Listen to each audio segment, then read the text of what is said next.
Olá pessoal, tudo bem? Boa tarde, eu sou o professor Fernando Meira e nós vamos fazer nessa modalidade de vídeo 5 dicas para você fazer uma boa interpretação de texto. Primeira dica é você fazer uma leitura pausada do texto. Então você vai lendo devagar, analisando e tentando compreender o que o texto fala, mas de uma forma bem tranquila, sem atropelar, sem querer ler tudo de uma vez só. Então você fazendo essa leitura pausada do texto. Depois você retorna a ler o texto. Agora você já vai fazendo marcações no texto de palavras-chave, conceitos, ideias principais. Então você já vai fazendo essas anotações que vão facilitar a sua compreensão do texto. Lembrando que agora, na segunda vez que você está lendo o texto, é que você começa. Na primeira vez você faz uma leitura pausada, sem anotar nada, sem fazer nenhum esboço.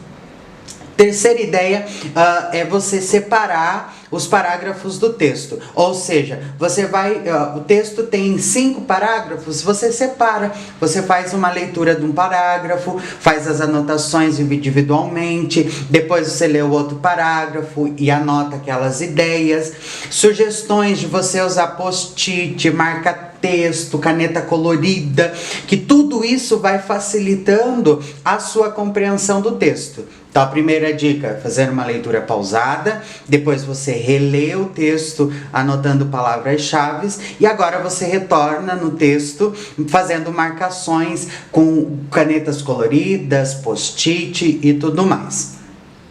Depois, quarta dica, você vai fazer perguntas para o texto. O que o texto quis me dizer? O que significa tal coisa? E você vai buscar essas respostas no próprio texto. Então, se você faz uma pergunta, por exemplo, está lendo lá sobre a ética aristotélica, né? Tá lendo um livro lá sobre a ética Nicômaco, por exemplo, de Aristóteles.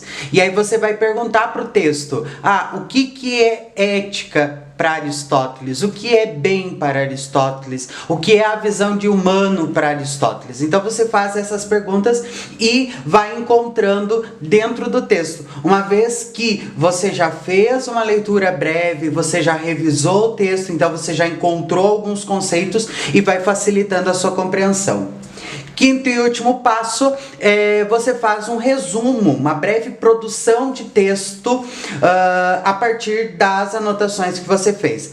Lembrando que aqui você vai fazendo anotações que nascem do próprio texto. Em nenhum momento você coloca ou você tira a ideia do autor. Você vai falando a partir do que o próprio texto foi dizendo aqui. E você não coloca palavras que o autor não falou ali no texto. Então essas foram as 5 dicas para você ter uma ótima interpretação de texto.